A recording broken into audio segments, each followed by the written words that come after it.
this, or I'm making the call that ends your career." Gerard Holloway laughed like I'd just told him the funniest joke he'd ever heard. He leaned back in his leather chair, not even bothering to look up from his computer screen. "What are you gonna do, Steele? Call your Navy buddies?" His voice dripped with the kind of arrogance that comes from 20 years of getting away with everything. That's when I pulled out my phone and showed him the contact name glowing on my screen. Colonel Mitchell Barnes, Pentagon Procurement Office. His laugh died real quick. "My name is Jackson Steele, and I'm 49 years old. I've been fighting this kind of garbage for longer than I care to think about. Look, I'm not going to sugarcoat this for you. What happened that morning in Gerard's office changed everything.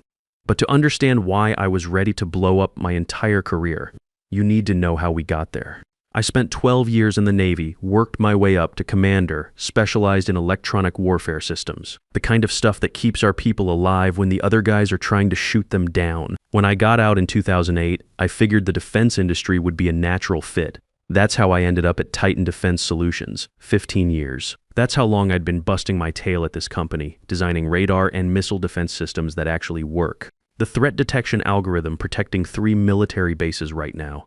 That was my design. The counter-drone system that saved the Pentagon $50 million in development costs. Mine too, but apparently none of that mattered when it came time for promotions. See, Gerard Holloway was VP of Operations, which basically meant he controlled who got promoted and who didn't. Guy had been there 20 years, worked his way up from some entry-level position, and somehow convinced himself that made him an expert on everything. The problem was, Gerard had one weakness: family. Brady Holloway was Gerard's nephew. 26 years old, fresh out of college with a business degree and zero experience in defense systems. Kid couldn't tell you the difference between a phased array radar and a microwave oven, but Gerard thought he was the next big thing. When Arthur Westfield announced he was retiring as Director of Advanced Defense Systems, I figured this was finally my shot. I had the experience, the clearance, the track record. Hell, half the engineering team already came to me when they had problems Arthur couldn't solve. Then Gerard called that meeting. I want to announce Brady's appointment as Director of Advanced Defense Systems, he said, like he was talking about the weather. He'll be taking over when Arthur retires next month. I sat there in that conference room watching my colleagues exchange looks. We all knew what was happening, but nobody had the guts to say it out loud. Nepotism. Plain and simple. Brady was sitting right there, trying to look important in his expensive suit. I decided to test him a little. "Brady, what's your take on the RCS optimization we've been working on?" The kid looked at me like I'd asked him to explain quantum physics. The what now? "Radar cross-section optimization, it's pretty basic stuff for anyone working on stealth countermeasures." Brady shifted in his seat. "Oh, right. Yeah, I'll need to get up to speed on some of the technical details." Technical details. This guy was supposed to lead a team responsible for a $180 million missile defense contract, and he didn't know what RCS meant. After the meeting, I tried to do things the right way. I went to HR first, thinking maybe I could file a formal complaint. Priya from Human Resources gave me the standard corporate runaround. "We appreciate your concerns, Jackson, but the hiring committee has thoroughly reviewed Brady's qualifications. Gerard speaks very highly of him." "Have you actually verified those qualifications?" I asked, because I made some calls to the companies listed on his resume. Funny thing, nobody there remembers him doing the work he claims. Priya's expression went cold. "I think you need to be a team player here." Next, I tried Arthur himself, the guy whose job was being handed to someone who couldn't find his way around a circuit board with a map and a flashlight. "I know exactly how you feel," Arthur said when we met privately in his office. "And between you and me, you deserve that promotion. So why aren't you saying something?" Arthur looked tired. "Gerard has the ear of the board. He's been here 20 years, has connections I don't. Fighting him isn't worth ending my career over. So we just let someone unqualified lead critical defense projects. Sometimes you have to pick your battles, Jack. The system isn't fair, but it's the system we have." That conversation is what led me to Gerard's office that morning. Arthur's attitude pissed me off more than Gerard's nepotism. At least Gerard was honest about being corrupt. Arthur was just a coward. So there I was, standing in Gerard's corner office with its floor-to-ceiling windows overlooking the city, about to have the conversation that would change everything. "With all due respect, sir," I started keeping my voice level, "your nephew isn't qualified to lead the missile defense project. Brady can't explain basic radar principles without stammering. The threat detection system that's protecting our bases? That was my design, my innovation. I earned that promotion." Gerard finally looked up from his computer, annoyance flickering across his face. "Are you suggesting I'm playing favorites? Brady has impressive credentials. Fresh perspectives are exactly what we need for this Pentagon contract. Fresh perspectives, I couldn't help the edge in my voice. He asked me yesterday what RCS stands for. That's undergraduate material, and those accomplishments on his resume, I checked with people at those companies. No one remembers him doing what he claims enough. Gerard's palm slammed against the desk. You're becoming a problem, Steele. A problem I don't need. My nephew has protection. I control promotions around here. Drop it.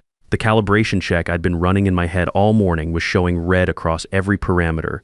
System failure imminent. Time for emergency protocols. I straightened my shoulders and looked directly into his eyes. You have no idea who you're dealing with. You have 10 minutes to fix this. That's when Gerard really lost it. He started laughing, not the nervous kind, but the full-blown, arrogant executive laugh that says he thinks he owns the world. Are you threatening me? With what exactly? He gestured around his fancy office. Nobody's going to believe you over me. I've got 20 years of credibility here. You're just another disgruntled employee who can't handle being passed over. I pulled out my phone and held it up so he could see the screen clearly. You see this name? Colonel Mitchell Barnes, Pentagon Procurement Office. We served together on 3 deployments. He's the guy who signs off on defense contracts now. Gerard's face went from amused to concerned in about 2 seconds flat. You're bluffing, am I? I started scrolling through my contacts, letting him see other military names. How about General Patricia Hawkins? She runs the whole Defense Systems Oversight Division, or maybe I should call Captain Rodriguez. He's in charge of contractor security clearances. Now Gerard looked genuinely worried, but he was too proud to back down completely. Fine, make your calls. See what happens. But if you think you can destroy me without consequences, you're stupider than I thought. I walked out of his office without another word, closing the door softly behind me. My heart was hammering, but I kept my expression neutral as I walked through the cubicles, had to maintain operational security until the mission was complete. The thing about working in defense is everything's about relationships and trust. You mess with that, you mess with everything. I'd spent 15 years building a reputation as someone who got things done right. Gerard had just forced me to weaponize that reputation. I headed straight to the parking garage, needed privacy for what came next. Once I was sitting in my truck, I stared at Mitchell's number for a good minute. We'd been through some rough times together overseas, the kind of experiences that create bonds that don't break. But I'd never asked him for anything professional before. This was crossing a line I couldn't uncross. Here's the thing, though, sometimes you reach a point where keeping quiet becomes its own kind of betrayal. Those 3 military bases, using my threat detection system, real people working there, real families depending on that equipment to work when it mattered. I couldn't let some unqualified kid compromise that because his uncle controlled the org chart. I pressed call, Steele. Man, I was just thinking about you last week. Mitchell's voice came through warm and familiar. How's the civilian world treating you? That's actually why I'm calling. We've got a situation here that needs Pentagon attention before it becomes a bigger problem. His tone shifted immediately. Military training, when someone says situation, you listen.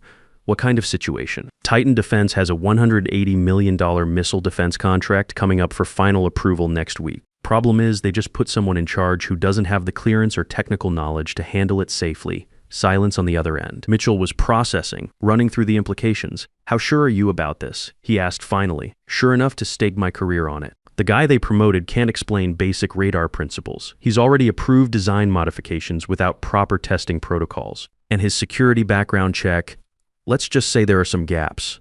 That's a serious allegation, Jack. You understand what you're asking me to do? I understand exactly what I'm asking. And I wouldn't ask if I wasn't certain this is a legitimate security concern. Another pause, then Mitchell spoke carefully. I'm going to need to make some calls. This might trigger an immediate review of Titan's current contracts. I can provide detailed documentation of everything I found. Do that? Send it to my secure email within the hour. And Jack, his voice got serious. You better be right about this because once I start this process, there's no stopping it. After I hung up, I sat in my truck trying to process what I'd just done. Had I just saved my career or completely destroyed it? The defense industry isn't that big. Word travels fast when someone calls in the Pentagon on their own company. My phone started buzzing almost immediately. First a text from an unknown number, then a call. I let it go to voicemail, but it kept ringing. Finally, I answered. Steele, who the hell are you? The voice was female, sharp with barely controlled panic. This is Patricia Dalton, Titan's board chair. A Pentagon liaison just called demanding an emergency meeting tomorrow morning. He mentioned potential security concerns from an insider. My pulse kicked up a notch. That was fast, even for Mitchell.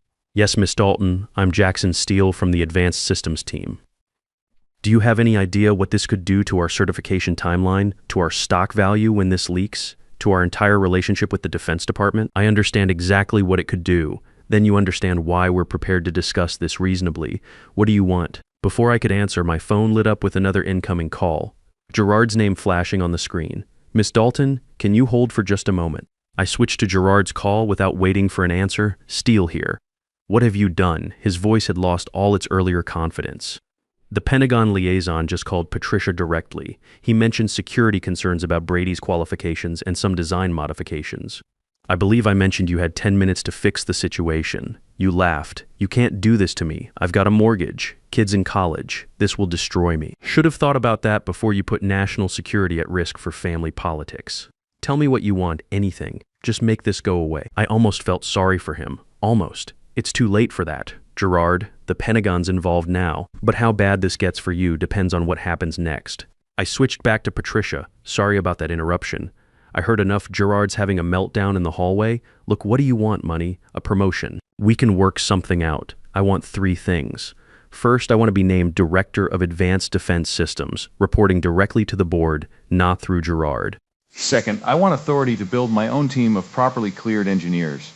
Third, I want Gerard and Brady transferred away from any position that influences critical design decisions. That's substantial. The board would need to discuss terms like that, of course. You've got until the emergency meeting tomorrow at 9 a.m. I should mention that I've documented all the improper design approvals and security clearance discrepancies. If Titan decides to retaliate against me, that documentation goes directly to the Pentagon and probably ends up in the Washington Post. You've really thought this through, ma'am. I'm an engineer.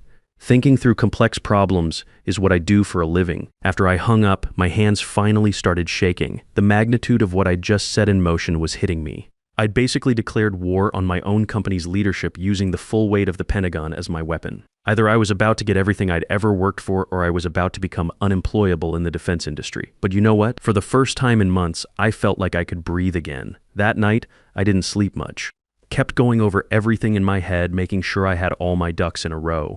The thing about taking on corporate leadership is you better have your facts straight, because they'll come at you with lawyers and accountants and every trick in the book. I spent the evening organizing my evidence. Every email about design modifications Brady had approved without proper review. Screenshots of security protocols that got bypassed. Documentation of the threat detection system I'd developed that saved Titan millions in development costs. Phone numbers for 3 engineers who'd witnessed Brady asking questions that would make a first-year engineering student cringe. Around 9:30 p.m., my doorbell rang. Wasn't expecting anyone, and in my line of work, unexpected visitors usually mean trouble. I checked the peephole and saw Arthur Westfield standing in my hallway, looking like he'd aged 10 years in one day. I opened the door. Arthur, this is a surprise. Jack, we need to talk. Can I come in? Guy looked exhausted, so I let him in and offered him a beer. He declined and got straight to the point. The board's been in emergency session since 6 p.m. Gerard's fighting for his professional life in there. What do you mean? Arthur sat down heavily on my couch. This isn't the first time Gerard's pulled something like this. 2 years ago, before you were fully integrated into the leadership track, he got his brother-in-law appointed to head up procurement. Guy approved substandard components that nearly caused a catastrophic testing failure on a Navy contract. I stared at him. I never heard about this. Of course you didn't. They buried it deep, made the brother-in-law disappear quietly. Board gave Gerard a warning and told him to keep family out of business decisions. Arthur shook his head. When you triggered this Pentagon review, Patricia started digging into Gerard's history. She found a pattern. What kind of pattern? Friends and family throughout the company, people who owe their positions to Gerard rather than their qualifications. Quality control managers who don't understand quality. Project leads who've never actually led projects. It's been going on for years. My mind was racing. How many people are we talking about? At least a dozen key positions, maybe more. Arthur looked me in the eye. Gerard built himself a little empire of loyal incompetence, and now the Pentagon's asking questions about all of them. This was bigger than I'd realized. Way bigger. There's something else, Arthur continued. Gerard's telling the board you're mentally unstable. Says you fabricated evidence because you couldn't handle being passed over for promotion. He's trying to paint this as a revenge fantasy. That's ridiculous. I know, but he's got allies on the board, people who've benefited from his system over the years. Arthur paused. That's why I'm here. I've decided to back you up tomorrow. Tell them exactly what I know about your work and Brady's limitations. Why now? You could have spoken up weeks ago when this all started. Arthur's face flushed with embarrassment. Because I'm 64 years old and scared of losing my pension 6 weeks before retirement. Because I've spent 30 years keeping my head down and playing it safe. He met my eyes, but watching you risk everything to do the right thing. It reminded me why I became an engineer in the first place. After Arthur left, I tried to get some sleep, but kept thinking about what he'd told me. Gerard's corruption was systemic, and I just lit the fuse on a bomb that was going to take down a lot more than one VP and his nephew. The next morning I got to Titan at 7 a.m., wanting to be prepared for whatever was coming. The office felt different. People were talking in hushed conversations, and there was tension in the air that you could practically taste. My phone rang at 7:45. Patricia Dalton again. Mr. Steele, I need you in the executive conference room immediately. The meeting isn't until 9. Plans change. We're having a preliminary discussion first. The executive conference room was on the top floor, all glass walls and panoramic city views. When I walked in, I counted 4 people instead of the 3 Patricia had mentioned. Board Chair Patricia Dalton, 2 other board members I recognized from company photos, and Gerard looked like he'd been hit by a truck. His usual confidence was completely gone, replaced by something that looked a lot like desperation. Mr. Steele, Patricia began formally, thank you for joining us. Before the Pentagon review, we wanted to address this situation internally. I took the only empty chair directly across from Gerard. Guy couldn't even look at me. The board has conducted an emergency investigation into the concerns you've raised. Patricia continued. What we discovered was troubling. One of the other board members, a silver-haired guy with sharp eyes, leaned forward. We found evidence supporting your allegations about Brady's qualifications. More importantly, we identified a pattern of questionable appointments spanning several years. The third board member added, we also discovered multiple instances where safety and security protocols were bypassed or abbreviated without proper authorization. I kept my expression neutral, but inside I was thinking, holy crap, they actually did their homework. Patricia looked directly at Gerard. Mr. Holloway, the board has accepted your resignation effective immediately. We've also withdrawn Brady's appointment as director. Gerard's shoulders slumped in complete defeat. I want everyone to understand that I never intentionally compromised security or safety. I believed in the people I promoted. Intentions don't matter when the results put national security at risk, Patricia replied coldly. This company could lose every government contract we have. She turned back to me. Mr. Steele, we're prepared to meet your terms. Director of Advanced Defense Systems, reporting directly to the board, with full authority to rebuild your team. The paperwork is being finalized as we speak. I looked around the room. What about Arthur Westfield? He provided valuable information to help resolve this situation. Arthur will remain until his planned retirement. His honesty ultimately served the company's interests. Gerard finally spoke up. I have a family, mortgages, college tuition. This will destroy everything I've built. Patricia's expression didn't change. You should have considered those consequences before compromising this company's integrity. Security escort will be here shortly to collect your access badge and personal items. As Gerard left the room, shoulders hunched in defeat, I realized this wasn't really about revenge anymore. This was about fixing a broken system that had been hiding in plain sight for years. The real work was just beginning. The Pentagon investigation started that afternoon. Colonel Barnes showed up with 2 other officers and a thick folder of questions. They weren't messing around. This was a full security review of every contract Titan had worked on for the past 3 years. Walk me through the threat detection system, Barnes said, spreading blueprints across the conference table. I need to understand exactly how it works and who had access to modify it. For the next 6 hours, I explained every component, every algorithm, every safety protocol. The other officers took notes while Barnes asked pointed questions about Brady's modifications and Gerard's oversight failures. These design changes, one of the officers said, pointing to a section Brady had signed off on, they bypassed the redundancy protocols entirely. If this had gone into production, people could have died. I finished. That's why I made the call. Barnes nodded grimly. You did the right thing, Steele. But this is bigger than we initially thought. We're going to need a complete audit of Titan's security procedures and personnel. The investigation took 3 weeks. During that time, I started rebuilding the advanced systems team from scratch. My first hire was Sarah Martinez, a former Air Force captain who'd been passed over for promotion at her previous company because she wouldn't play politics. Second was David Kim, a radar specialist who'd been stuck in a dead-end position because he didn't have the right connections. Every person I brought in had 2 things in common. They were technically excellent, and they'd been held back by the same kind of system that had tried to stop me. You know what's funny? Sarah said during our first team meeting, I've worked at 3 different defense contractors, and they all had the same problem. Competent people getting pushed aside for executive relatives and golf buddies. That ends here, I told them. Merit first, politics never. Anyone who can't handle that can find another job. The Pentagon's final report came back with conditional approval for all our contracts, subject to implementing new oversight procedures and quarterly reviews. More importantly, they commended Titan for exceptional integrity in self-reporting security concerns. That was military speak for you? Did good. Don't screw it up again. Brady ended up in corporate communications, where his people skills actually mattered and his technical ignorance couldn't hurt anyone. Kid was happier there, to be honest. Turned out he never wanted to be an engineer in the first place. That was all Gerard's idea. Gerard himself disappeared quietly. Word was he took a job with a small consulting firm in another state, well away from anything involving government contracts. His security clearance was permanently revoked, which effectively ended his defense industry career. The board promoted Patricia Dalton to CEO and brought in new policies, requiring technical qualifications for all engineering leadership positions. Revolutionary concept, I know. 6 months later, Titan landed the biggest missile defense contract in company history. Our threat detection system was selected as the standard for all new military installations. The team I'd built delivered ahead of schedule and under budget. Arthur made it to retirement with his pension intact. On his last day, he stopped by my office. You know, Jack, I spent 30 years trying not to rock the boat. Thought that was the smart play. He shook his head. Turns out the real risk was staying silent, while the wrong people made decisions that mattered. Takes courage to admit that, I said. Takes more courage to act on it. Thanks for reminding me what that looks like. Mitchell Barnes called me a few months after the investigation wrapped up. How's the new position working out? Good, really good. Building something that actually works for a change. That's what I like to hear. Listen, I've got other companies with similar problems. Mind if I pass along your name as someone who knows how to handle these situations? Handle what situations? Cleaning up corporate messes without destroying the company in the process. What you did at Titan, exposing the problems while providing solutions, that's a rare skill set. I laughed. Are you trying to turn me into some kind of corporate whistleblower consultant? I'm saying you've got a reputation now. Word gets around in our business. There are good people at other companies dealing with the same crap you dealt with. Maybe they could use some advice from someone who's been there. Funny how things work out sometimes.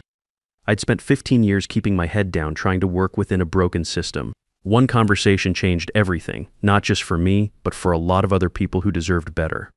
The threat detection system I designed is now protecting 12 military installations across 4 countries. The team I built has developed 3 new defensive technologies that are classified above my current clearance level. Sarah Martinez just got promoted to deputy director, and she's already identified 2 more engineers who've been held back by politics rather than performance. Sometimes people ask me if I regret how things went down, if I wish I'd found a way to handle it internally instead of bringing in outside authority. The answer's simple: hell no. Gerard's system was corrupt from top to bottom. It wasn't going to fix itself with a few conversations and some good intentions. Sometimes you need external pressure to create real change. Sometimes you need someone willing to risk everything to protect something bigger than their own career. The best revenge wasn't destroying Gerard. It was building something better from the wreckage of his broken system. He lost his power and his reputation. Sure, but what mattered more was that competent people finally got the recognition they deserved. These days, when young engineers ask me for advice, I tell them what my old Navy commander used to say: your reputation isn't built on who you know or who your family is. It's built on what you do when the stakes are high and nobody's watching. And sometimes it's built on what you're willing to risk when everybody is watching.